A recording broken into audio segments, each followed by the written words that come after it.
Praise the Lord सभी को। आइए प्रार्थना के साथ आज के इस अध्ययन को हम प्रारंभ करेंगे।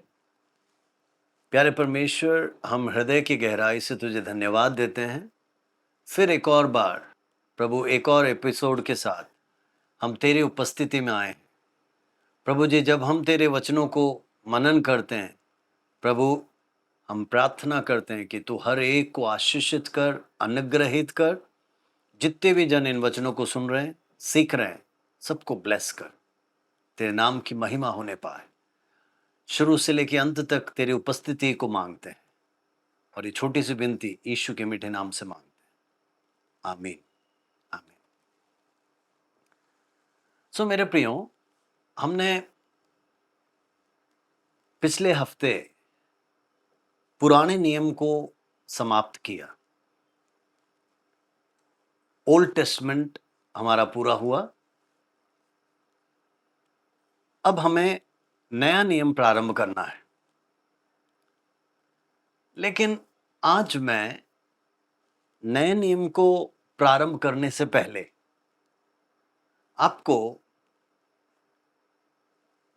पुराने नियम और नए नियम के बीच का जो काल है, जिसको इंटर टेस्टामेंटल पीरियड कहते हैं,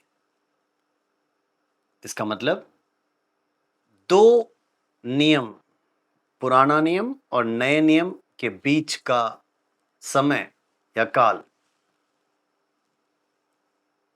उस विषय को आज मैं आपको समझाना चाहता हूं। विशेषकर ये जो काल है, ये जो समय है, ये 400 साल का है। तो आप देखना, पुराना नियम मलाकी के पुस्तक के साथ समाप्त होता है और नया नियम मत्ती रचित सुसमाचार के साथ शुरू होता है। तो इन दोनों को जोड़ने का एक पुल है इंटरटेस्टामेंटल पीरियड या 400 साल का समय। इसको कई नाम से जाना जाता है। एक तो इंटरटेस्टामेंटल पीरियड हो गया, इसका मतलब टेस्टामेंट, नियम, दो नियमों के बीच का समय। दूसरा, इस काल को साइलेंट ईयर्स बोलते हैं। इसका मतलब बिल्कुल एक सुनसान सा समय, शांत समय, खामोशी का समय, या कुछ लोग इसको डार्क एजेस बोलते हैं, अंधकार का काल या अंधकार का युग।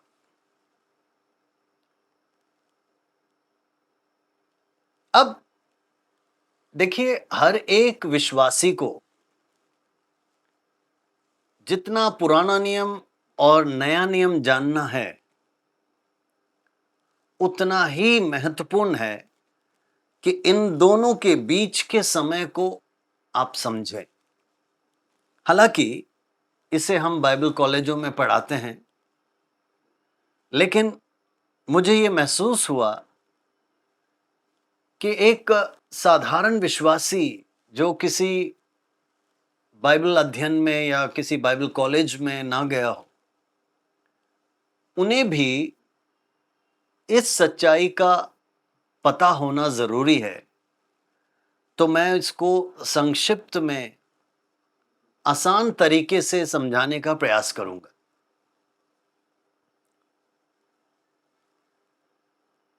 मलाकी और मत्ती रचित सुसमाचार के बीच का यह समय लगभग 400 साल का समय।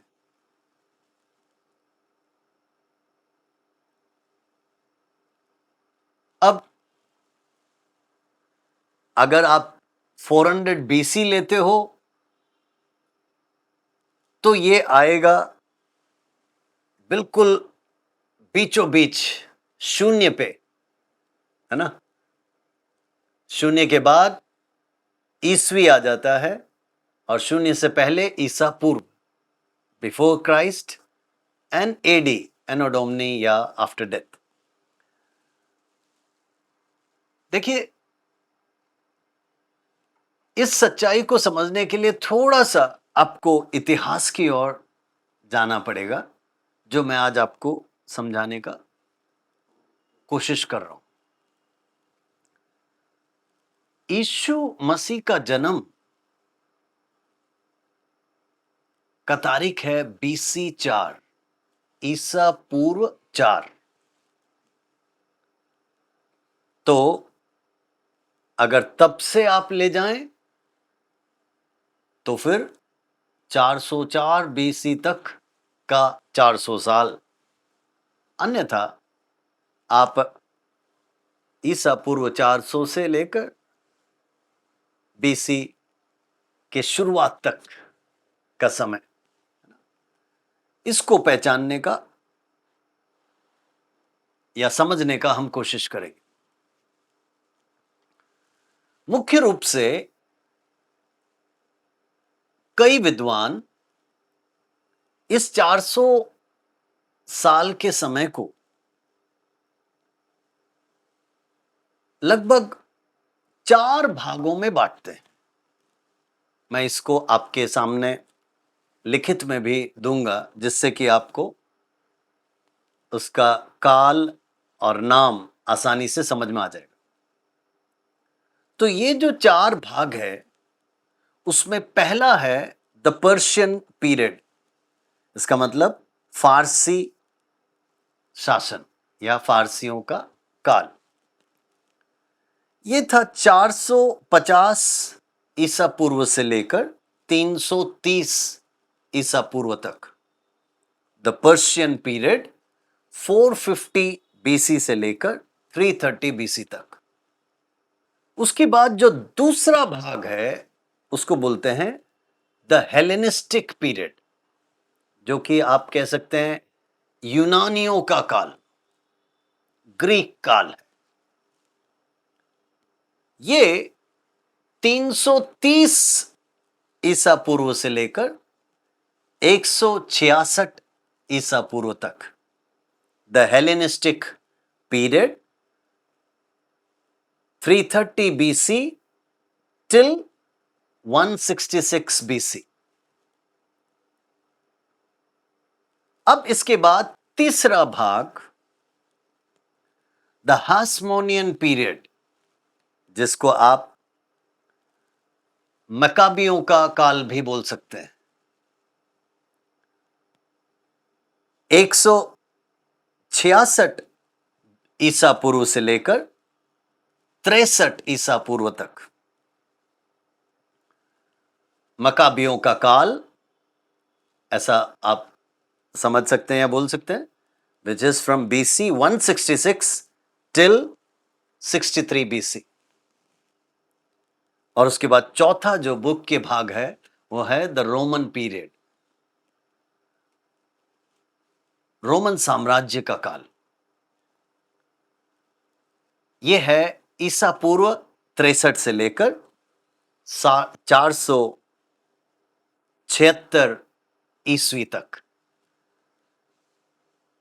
BC 63 से लेकर 476 AD तक। अब देखिए, ये जो 400 साल में समझाने का कोशिश कर रहा हूं, इसको ये 4 भागों में बांटते हैं। लेकिन कुछ और विद्वान इस 4 भाग को थोड़ा सा और समझने के लिए इसको 6 भागों में बांटते हैं। मैं इसको आपको 6 भागों में भी बांटकर समझाना चाहूंगा, ताकि आपके लिए समझना आसान हो। इसमें थोड़ा सा और पहले से लिया गया है, जिससे कि आपको उस पूरे काल को समझना आसान हो जाए। पहला है द पर्शियन पीरियड, फारसी युग या फारसियों का काल, 539 BC से 331 BC तक। ईसा पूर्व 539 से लेकर 331 ईसा पूर्व तक। इसको पहला काल बोलते हैं। मैं पहले काल बोल दूं, उसके बाद फिर आपको इसको समझाऊंगा। दूसरा जो काल है ग्रीक पीरियड, इसका मतलब यूनानियों का काल। ये 331 ईसा पूर्व से लेकर 321 ईसा पूर्व तक द ग्रीक एम्पायर या ग्रीक पीरियड, जिसको यूनानी काल बोलते हैं। उसके बाद तीसरा है द इजिप्शियन पीरियड, मिस्रियों का काल, जो कि 321 बीसी से ईसा पूर्व से लेकर 203 ईसा पूर्व तक। Egyptian period 321 BC till 203 BC। चौथा है द सीरियन पीरियड, सीरियाई साम्राज्य का काल, 203 ईसा पूर्व से लेकर 104 ईसा पूर्व तक। सीरियन पीरियड, सीरियाई जो काल था, ठीक है, याद रखना, वो BC 203 से लेकर BC 104 तक। ये चौथा भाग हो गया। और इसमें पांचवा भाग है द मकाबियन पीरियड, मकाबिन का साम्राज्य, और ये है 104 BC से लेकर 63 BC तक। इसका मतलब मकाबियों का जो काल है BC 104 से लेकर BC 63 तक, ये पांचवा भाग है। और आखिरी भाग है the Roman Empire, the Roman period, रोमी साम्राज्य का काल। ये 63 ईसा पूर्व से लेकर 476 ईस्वी तक इनका काल है।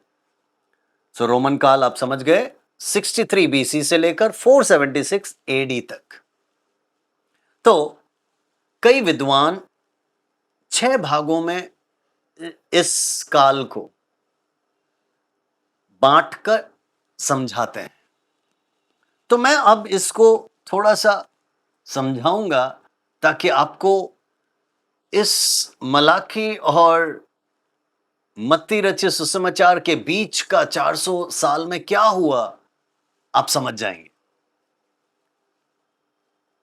देखिए, इतिहास हम सभी को जानना जरूरी है, तब जाकर बाइबल का महत्व मुझे और आपको और समझेगा, मसीहत का महत्व और अधिक समझेगा, वचन का सच्चाई हमें और अधिक समझेगा। सो इसलिए इसको समझने का प्रयास करें। अब आप इन कालों से थोड़ा सा पीछे हटकर सोचेंगे, तब आपको याद आएगा दानियल ने इन सब कालों के बारे में चर्चा की थी। और उस समय आपने एक साम्राज्य के बारे में सुना, वो था बाबुल का साम्राज्य, बेबीलोनियन एम्पायर। और उसमें आप नेबुकदनेस्सर राजा के बारे में पढ़ते हैं। उसके बाद का जो काल है, वहां से ये शुरू होता है। तो बाबुल का साम्राज्य को खत्म किया कुसरू राजा ने, किंग साइरस ने। और उसने जो स्थापित किया वो था फारसी साम्राज्य, पर्शियन पीरियड या पर्शियन एम्पायर। अब आप समझ गए कि 539वां ईसा पूर्व से लेकर 331 ईसा पूर्व तक लगभग 200 साल ये पारसियों का काल था और इसमें मुख्य व्यक्ति हैं कुसरू राजा, किंग साइरस। और इसके बारे में भी हम पवित्र कलाम में अच्छी तरह पढ़ते हैं। कुसरू राजा का शासनकाल बहुत अच्छा माना जाता है और बाइबल में उसका विवरण है, लेकिन उसके पश्चात खुसरू राजा के साम्राज्य को समाप्त किया सिकंदर महान ने, अलेक्जेंडर द ग्रेट ने। और जब सिकंदर महान ने अपना साम्राज्य प्रारंभ किया तो उसने यूनानी काल शुरू कर दिया, द ग्रीक पीरियड, जो कि 331 ईसा पूर्व से लेकर 321 ईसा पूर्व तक। तो इसमें आप समझ गए कि सिकंदर महाराज मुख्य व्यक्ति थे। अब देखो, हर राजा जो आए, जिन्होंने शासन किया, उन्होंने कुछ ना कुछ अच्छाइयां की, कुछ ना कुछ भलाइयां की।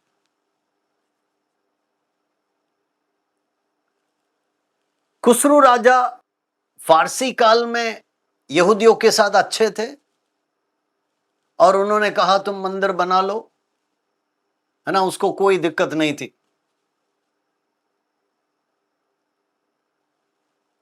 लेकिन उसके बाद जब सिकंदर महाराज आए, उन्होंने ग्रीक एम्पायर या यूनानी साम्राज्य का विकसित किया या विकास किया। और उस विकास में हम मुख्य रूप से 3 बातों को देखते हैं। एक था द ग्रीक लैंग्वेज, यूनानी भाषा का प्रचलन। बड़े धूमधाम से उसने अपने पूरे साम्राज्य में ग्रीक भाषा का प्रचलन किया। अब आप जानते हैं सिकंदर महाराज का कहानी कि बहुत ही छोटे समय पे, है ना, माना जाता है कि 12 साल की उम्र पे उसको प्रशिक्षण शुरू कर दिया था। 20 साल की उम्र में उस समय के, है ना, अरिस्टोटल या ऐसे जो प्लेटो, आप जानते हैं, जाने माने जो फिलोसोफर्स थे, उन सब के अधीन इसको सिखाने या प्रशिक्षित करने को भेजा। तो एक, ग्रीक भाषा का प्रचलन किया। दूसरा, ग्रीक कल्चर, यूनानी संस्कृति का प्रचलन किया चारों तरफ। और तीसरा, ग्रीक फिलॉसफी, यूनानी तत्व ज्ञान को, यूनानी सिद्धांतों को प्रचलन किया। अब देखिए, छोटे ही उम्र में उसके पिताजी गुजर गए थे और उसने शासन भी अपने बहुत ही छोटी उम्र में कर लिया। लेकिन शासन शुरू करने से पहले उसने बहुत तैयारियां की, चाहे वो युद्ध के लिए हो, पढ़ाई लिखाई के लिए हो, भाषा के लिए हो, संस्कृति के लिए हो, तत्व ज्ञानों के लिए हो, हर प्रकार के सिद्धांतों के लिए हो। उसने काफी कुछ मेहनत किया और वो तैयार योद्धा की नाई बाहर निकला।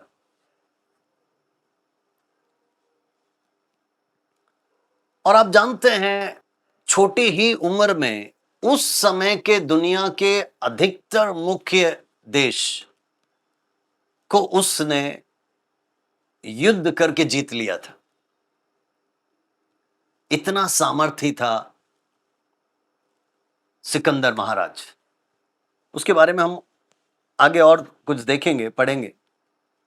तो देखिए, जो दूसरा भाग हम पढ़ रहे हैं, ग्रीक पीरियड, सिकंदर महाराज ने चारों तरफ इन 3 बातों को प्रचलन किया, जिसके द्वारा यीशु के आगमन के लिए बहुत कुछ आसान हो गया। ठीक है, उसके बारे में भी हम आगे देखेंगे। उसके बाद जब सिकंदर महाराज का मृत्यु हुआ, इतिहास कहता है लगभग 33 की उम्र में वो मर गया।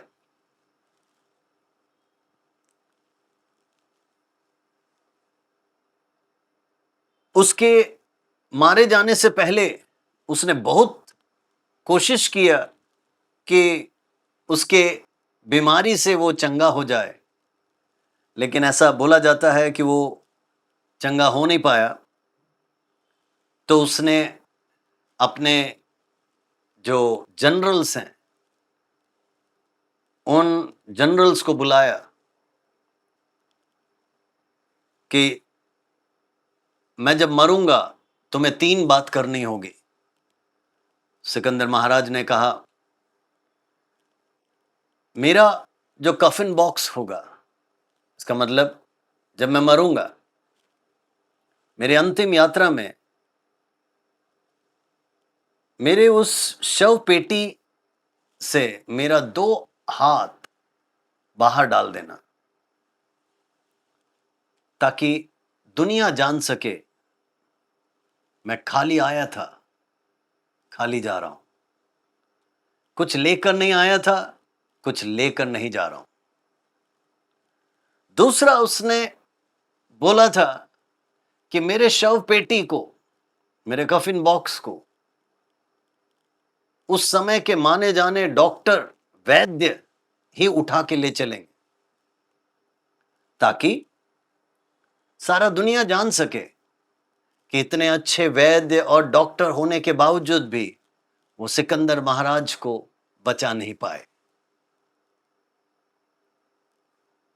तीसरा, उसने ये कहा था कि मेरा शव पेटी जहां जहां जाए, मेरे कब्र तक सारा सोना चांदी जो मेरे है ना, उसको बिखेर देना, ताकि लोग जान सके दुनिया का इतना सारा सोना चांदी जो उसने अलग अलग लड़ाइयों में जीत कर लूटा था, वो भी उसे बचा नहीं सकता। इसका मतलब दुनिया का धन दौलत आपको मृत्यु से बचा नहीं सकती। ये 3 बातें उसने अपने जनरलों से कहा, जो अधिपति थे, गवर्नर्स के रूप में। उनसे कहा, मेरे मृत्यु के पश्चात ऐसा करना। और मेरे प्रियो, हम पढ़ते हैं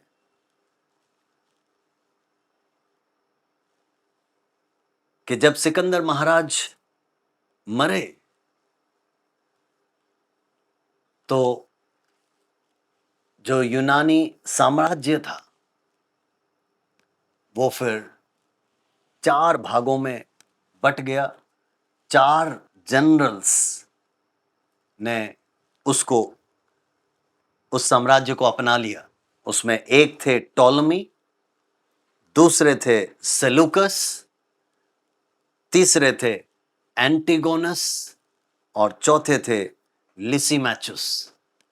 इसका मतलब 4 सेना अधिपतियों ने उनके मृत्यु के बाद उनके शासन को हड़प लिया। अब इसके बाद आता है जो 2 काल, एक है इजिप्शियन पीरियड और दूसरा है सीरियन पीरियड। अब देखिए, जो मिस्र का काल था, तीसरा काल, जो 321 ईसा पूर्व से लेकर 203 ईसा पूर्व तक, वो टॉलमी ने ले लिया। इसका मतलब सिकंदर महाराज की मृत्यु के बाद टॉलमी जो अधिपति थे, उन्होंने वो शासन ले लिया। लेकिन जो सीरियाई इलाका था, सीरियाई काल था, तो वो हम देखते हैं सेलुकस, उसने वो शासन ले लिया। तो दूसरा काल भी हो गया इजिप्शियन पीरियड, ना मिस्र देश का काल, जो कि टॉलमी और कई टॉलमी आए, टॉलमी 1, टॉलमी 2 ऐसा, तो उनके शासनकाल में वो साम्राज्य चला। लेकिन दूसरी ओर सीरियाई जो काल था 203 से 104 ईसा पूर्व तक, वो सेलुकस राजा के अधीन में हुआ। सेलुकस के बारे में बोला जाता है कि वो अच्छे व्यक्ति थे, शांत स्वभाव के थे। तो ये काल शांति के लिए माना जाता है। लेकिन सेलुकस के बाद हम देखते हैं एंटियोकस एपिफैनस नामक एक सम्राट आए, और वो बहुत ही क्रूर थे। और ऐसा बोला जाता है कि वो पूरे यहूदियों को समाप्त करना चाहते थे, है ना। He wanted to eradicate the entire Jews, पूरे यहूदियों को खत्म कर डालना चाहते थे। बहुत ही क्रूर व्यक्ति थे एंटियोकस एपिफैनस।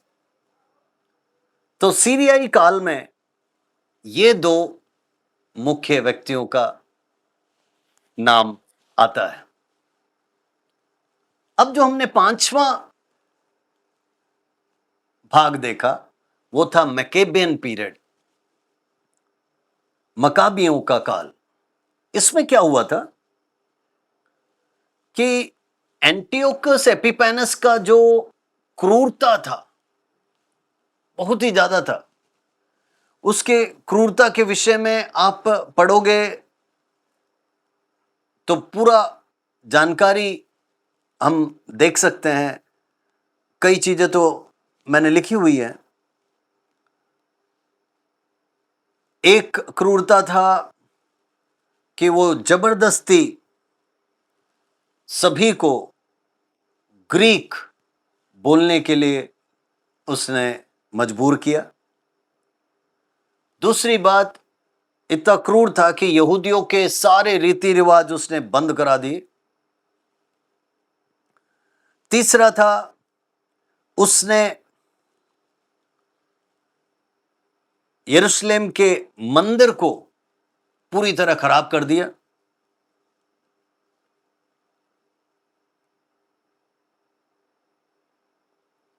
फिर अब देखते हैं उसने जबरदस्ती धर्मांतरण करने का कोशिश किया। तो इस प्रकार से बहुत प्रकार का उसने क्रूरता दिखाई। ऐसे में मकाबियन पीरियड आया जहां पर एक मत्थियास नामक एक याजकीय परिवार से एक बुजुर्ग व्यक्ति थे, जिनको यह सब अच्छा नहीं लगा।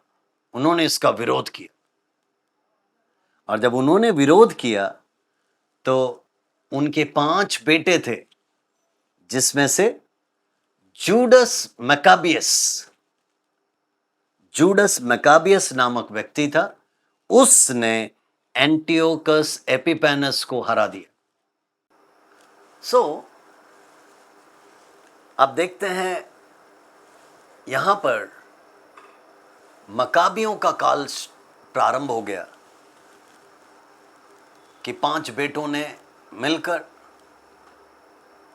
उन्होंने सामना किया, और उसमें जूडस मैकाबियस नामक व्यक्ति ने एंटियोकस एपिफैनस को हरा डाला।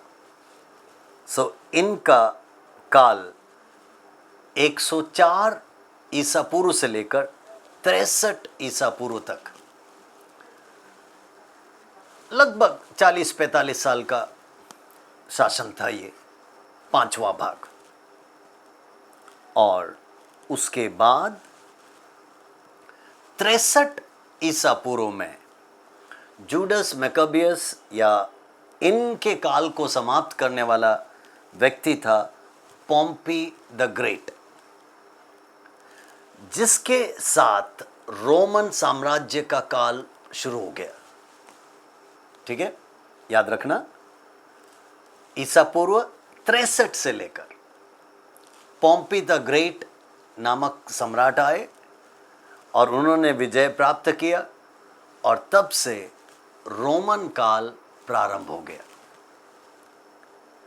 और इस रोमन काल में ईसा पूर्व 4 में यीशु का जन्म हुआ। Praise the Lord. और उसके बाद आप जानते हैं 30 साल तक यीशु अपने माता पिता के अधीन रहे, और उसके बाद 3.5 साल तक पिता परमेश्वर ने जिस मकसद से भेजा था उस मकसद से वो सेवा करने लगे। और AD 30 ईस्वी 30 में यीशु का स्वर्गारोहण हो गया। तो आपने 6 काल यहां पर समझा है।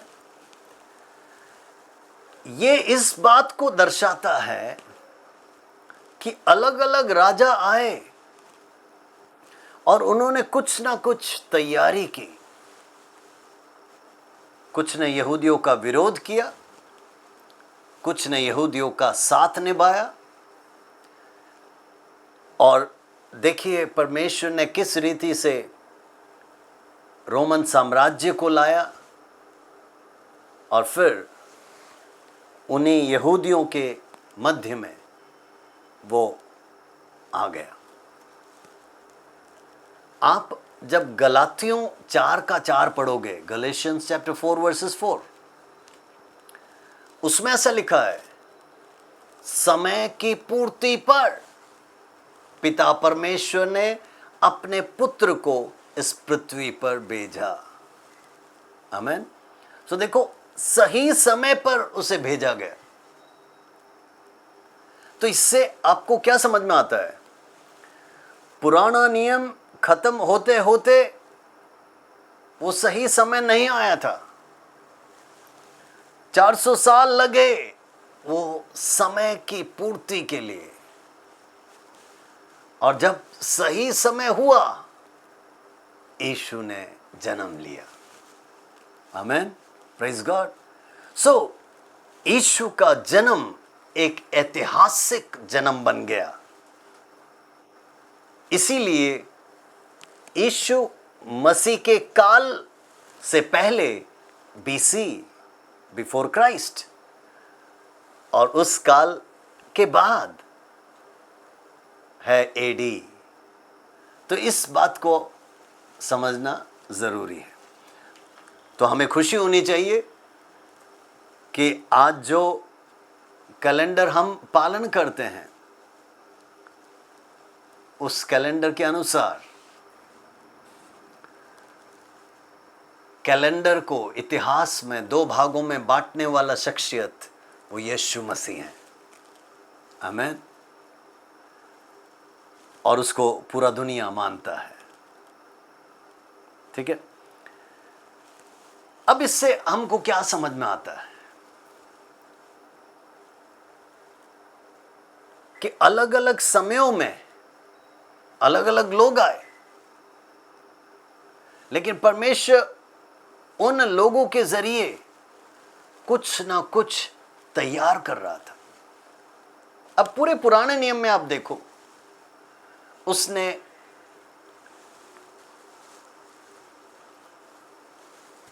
इब्राहिम, इसहाक, है ना, याकूब, ऐसे हमारे बाप दादों को भेजा, पूर्वजों को भेजा। ऐसे कई संतों को उसने खड़ा किया और उसके बाद उसने एक गोत्र बना ली, है ना, एक इज़राइल राष्ट्र बना लिया, देश बना लिया। और इब्राहिम न राष्ट्रों का पिता बन गया। आप उस यात्रा को देखिए। उस यात्रा में हम आगे देखते हैं, इन इज़राइलियों को चलाने के लिए परमेश्वर ने एक एक भक्तों को खड़ा किया। और उसके बाद हम देखते हैं उसने न्यायियों को खड़ा किया, राजाओं को खड़ा किया, है ना, इस बीच में याजकों को खड़ा किया और अंत में हम देखते हैं भविष्यद्वक्ताओं को खड़ा किया। सो देखो, इन भविष्यद्वक्ताओं ने 400 साल, 500 साल, 600 साल पहले भविष्यवाणी की कि बेतलेहम एप्राता में एक संतान जन्मेगा। हालेलुया। और वो सब देखो कैसे पूर्ति हो रही थी। मलाकी में आकर वो रुक गया और उसके बाद अगला 400 साल ये 6 भागों में आप बांट कर समझने का प्रयास करो, तब आपको पता चलेगा कि देखिए कैसे कैसे परमेश्वर ने, है ना, किन किन लोगों को इस्तेमाल किया उस यीशु के आगमन के तैयारी के लिए। आमीन।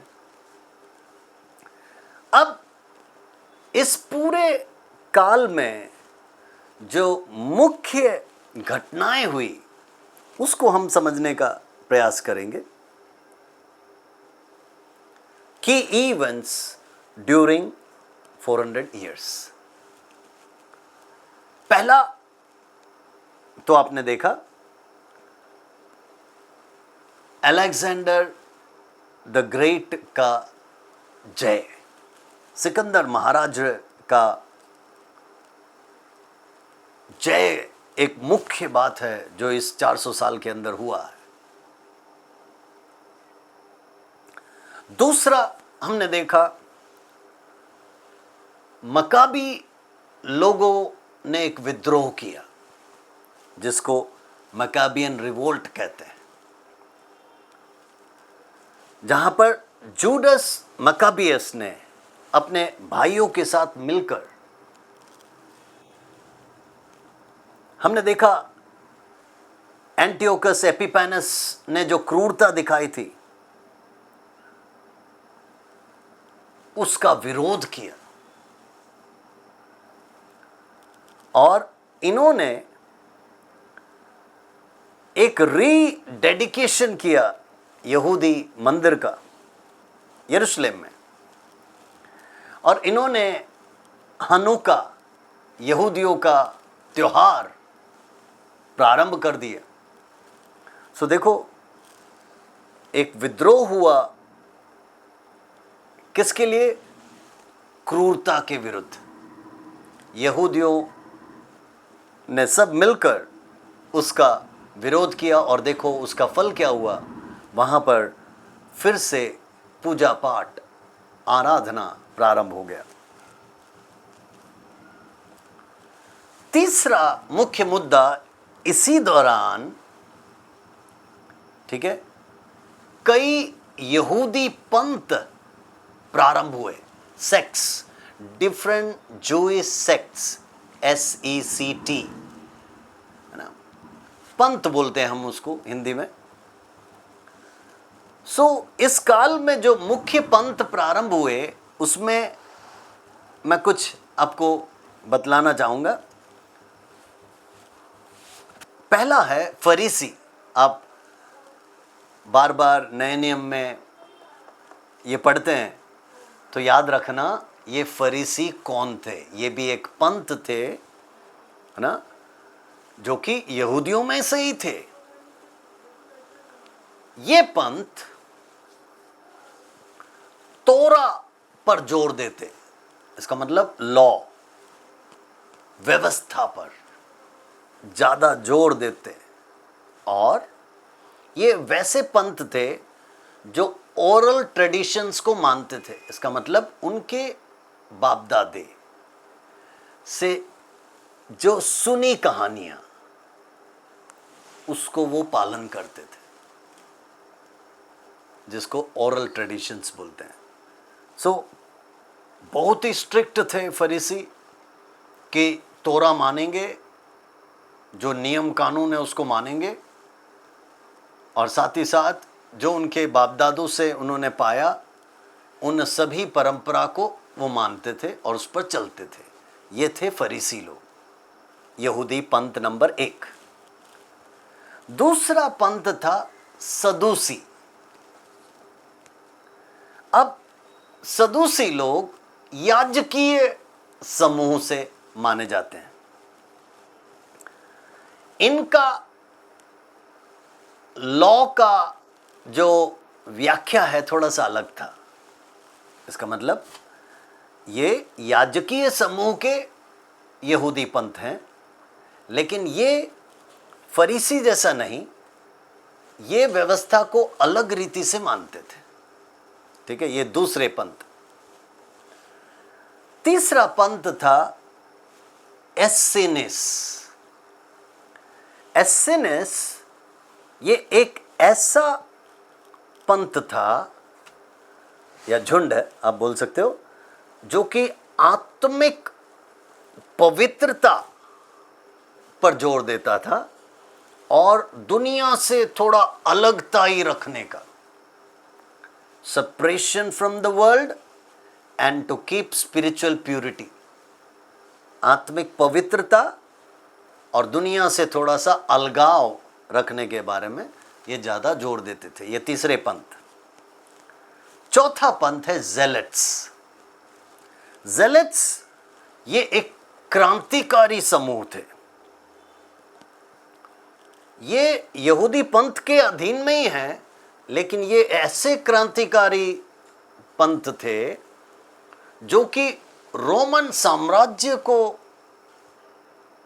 उखाड़ना चाहते थे, तो उनके विरुद्ध लड़ने के लिए ये तैयार थे। अब समझ गए, ये 4 मुख्य पंथ थे जो इसी 400 साल के दौरान उठ खड़ा हुआ। और आप जानते हो, यीशु से कभी फरीसी पूछते, कभी सदूसी पूछते, और ये चारों झुंड को हम नए नियम में बार बार देखते हैं और पढ़ते हैं। तो आप में से कई लोग ये जानना चाहेंगे, इसलिए वो भी आपको बताया है।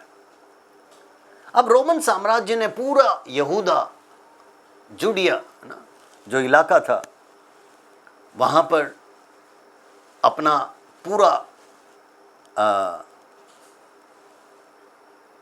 संभाले हुए थे, या पूरी तरह उनके नियंत्रण में था। तो उन्होंने रोमन साम्राज्य के नियमों को, कानूनों को लागू करवाया। कर, इसका मतलब चुंगी लेना, उस प्रथा को इन्होंने प्रारंभ किया।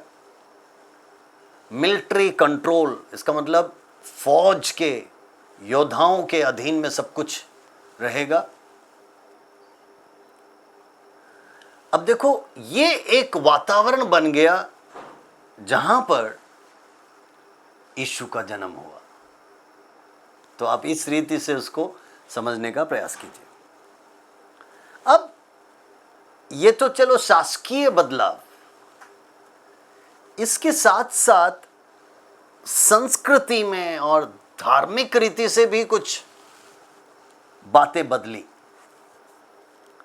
पहला है कि उन्होंने हेलेनाइजेशन, इसका मतलब ग्रीक जो भाषा है, यूनानी भाषा, उसको उन्होंने काफी प्रचलित किया और यहूदियों के जीवन में ग्रीक भाषा ने बहुत ज्यादा प्रभाव डाला। और इससे क्या हुआ इसी दौरान उन्होंने इब्री भाषा में जो पुराना नियम लिखा था, उन व्यवस्थाओं को, इब्री भाषा के ना पुस्तकों को उन्होंने ग्रीक में, यूनानी भाषा में अनुवाद करवाया, जिसको सेप्टजेंट कहते हैं, है ना। अब सेप्टजेंट क्या है? तो ऐसा माना जाता है कि यहूदी परंपराओं के अनुसार टॉलमी नामक शासक थे, टॉलमी फिलाडेल्फस नामक व्यक्ति थे। उन्होंने करीब 72 स्कॉलर्स को, इसका मतलब विद्वानों को,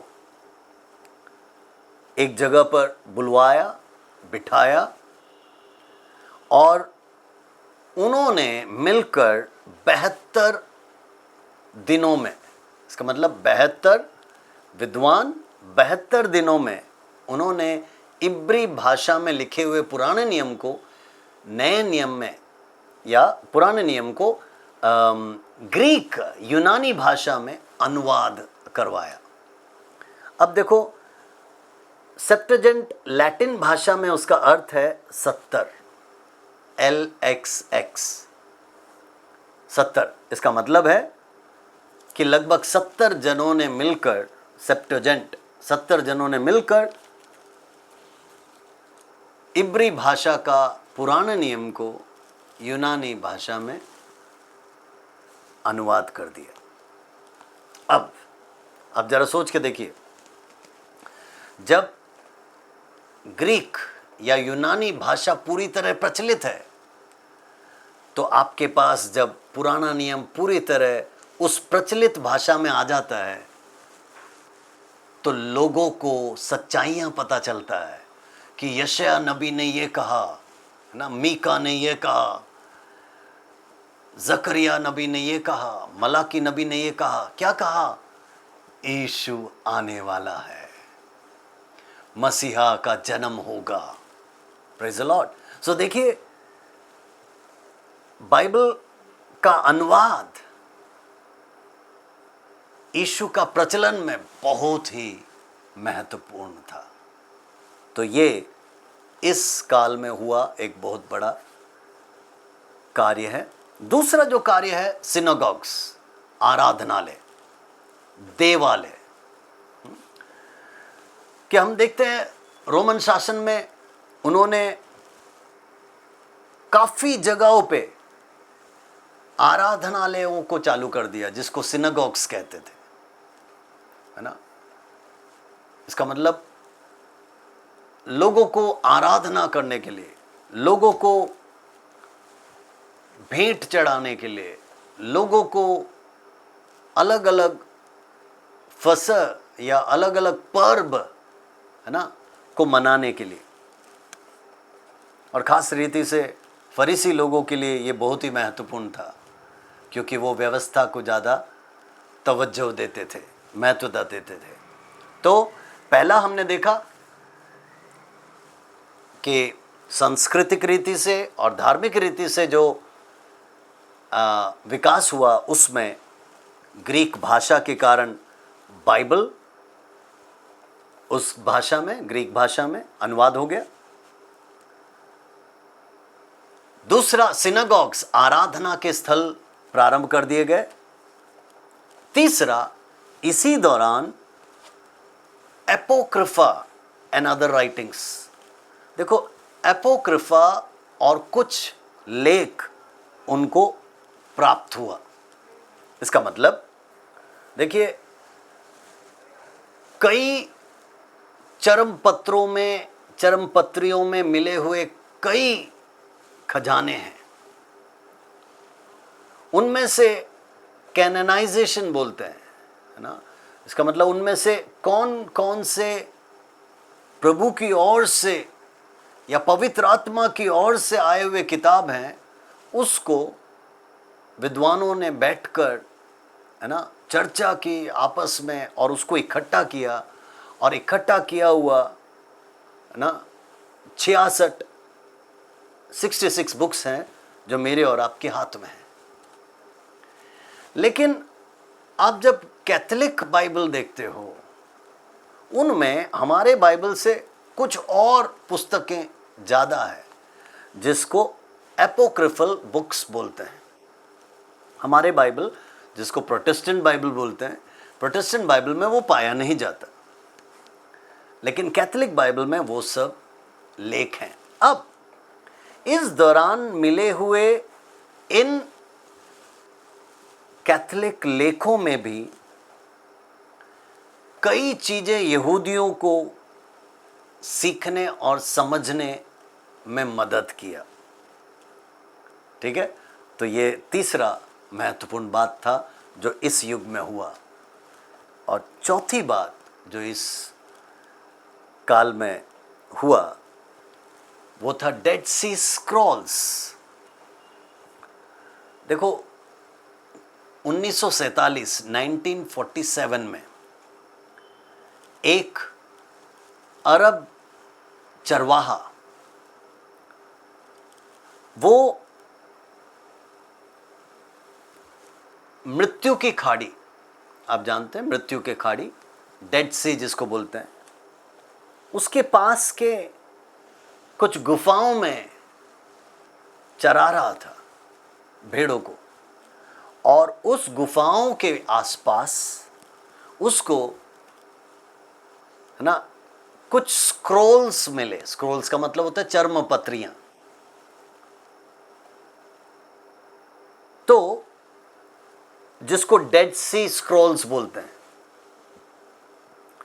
अब जब उस चरवाहे को मटकों में, है ना, अलग अलग रीति से छिपाए हुए, जो कि लगभग 1000 साल पुराना या उससे भी पुरानी, है ना, चर्म पत्रियां उसे प्राप्त हुआ, और जिसको निकाला गया तो उसमें पुराने नियम के कई पुस्तकें, यशाया और कई नबियत के पुस्तकें, ओरिजिनल मैन्युस्क्रिप्ट्स, यथार्थ रूप में जिसको लिखा गया था, वो प्राप्त हुआ। ये प्राप्त होने से पता चला कि इस दौरान 400 साल के दौरान क्या क्या लिखी गई थी, है ना। बिब्लिकल हिब्रू, इब्री भाषा जो बाइबल में है, वो उन्होंने उसमें पाया। उन्होंने आरामी भाषा उसमें पाया। तो पुराना नियम और नए नियम के बीच में यहूदियों को ये बातें भी समझ में आया था। उसका एक प्रूफ 1947 में डेड सी स्क्रॉल के रूप में मृत्यु खाड़ी के पास गुफाओं में मिला। तो देखिए ये सब किस चीज को दर्शाता है कि देखिए किसी काल में सड़कें अच्छी तरह बनी, किसी काल में भाषाएं फैलाई गई, है ना। फिर हम देखते हैं किसी काल में संस्कृति फैली, फिलॉसफी फैला। जब सब कुछ फैलने लगा, सब कुछ अच्छा हो गया या सारी तैयारियां पूरी हो गई, तो यीशु का जन्म हुआ, जिससे कि उस सही समय पर सुसमाचार को वो फैला सके। हालेलुया। इसका मतलब अब जब देखो सड़कें अच्छी हो गई तो यात्रा करना आसान हो गया, तेजी से सुसमाचार फैलने लगा। एक ही जगह पर नहीं, केवल यरूशलेम नहीं या केवल फिलिस्तीन नहीं, पूरे इज़राइल में, फिलिस्तीन में और चारों तरफ सुसमाचार फैलने लगा। तो उस सब तैयारियों के साथ यीशु का जन्म हुआ। और आप जानते हो उस समय रोमन साम्राज्य में हेरोद द ग्रेट शासन कर रहे थे, और फिर उसकी मृत्यु के बारे में भी बाइबल में हम पढ़ते हैं। तो ये है 400 साल का कहानी। इससे हमको क्या पता चलता है कि मलाकी और मत्ती के बीच में क्या क्या हुआ। तो आप प्रभु को धन्यवाद करेंगे कि उसने मानो पुराना नियम और नए नियम के बीच में ये एक पुल बांध दी, ताकि मैं और आप समझ सके कि इस दौरान क्या क्या हुआ। स्थितियां खराब थी, परिस्थितियां खराब थी, लेकिन उसके मध्य में सही समय पर, जब सबसे ज्यादा जरूरत था, पिता परमेश्वर ने अपने इकलौते पुत्र को इस धरती पर भेज दिया। किसके लिए? मेरे और आपके लिए। हालेलुया। सो मेरे प्रियो, आप सोच के देखिए, जैसे ही पुराना नियम समाप्त हो रहा है, या जैसे ही ये काल 400 साल खत्म हो रहा है, यूहन्ना बपतिस्मा देने वाले को प्रभु भेजता है ताकि वो यीशु के आगमन का ना एक आवाज बन जाए। तो आप जरा सोच के देखिए, पूरी तैयारी जैसे ही पूरी हुई, यूहन्ना बपतिस्मा देने वाले ने आकर सारी बातें बता दी। जब सब कुछ तैयार हो गया, रास्ता तैयार हो गया, यीशु का जन्म हुआ। Praise the Lord. उस समय के राजा ने सारे बच्चों को, है ना, मार डालना, मीन्स लड़कों को मार डालने का ऐलान कराया। लेकिन देखिए परमेश्वर कैसे अद्भुत काम करता है। जैसे मूसा को पुराने नियम में बचाया, हम देखते हैं यीशु कैसे बचे और फिर कैसे वो आगे बढ़े। और फिर जब 3.5 साल सेवा किया, क्या क्या हुआ वो हम मत्ती रचित सुसमाचार से पढ़ेंगे। आमीन। प्रभु इन वचनों के द्वारा आप सभी को बहुत आयत से आशीषित करें। आइए हम प्रार्थना करके समाप्त करेंगे। प्यारे प्रभु जी, हृदय की गहराई से धन्यवाद। आज प्रभु हमने मलाकी और मत्ती के बीच का 400 साल के बारे में सीखा। प्रभु ये सभी के लिए काफ़ी फायदेमंद हो। आगे भी प्रभु जब हम नया नियम सीखते हैं तो हमें और सिखाना, मदद करना। प्रभु सारा आदर तुझे मिले, सारा महिमा तुझे मिले। ये छोटी सी विनती हम यीशु के मीठे नाम से मांगते हैं। सुन और दया से ग्रहण कर प्रभु। आमीन, आमीन। प्रभु आप सबको बहुत आयत से आशीषित करे, अनुग्रहित करे। अगले हफ्ते फिर एक और किताब के साथ हम मिलेंगे। तब तक के लिए नमस्कार। आमीन।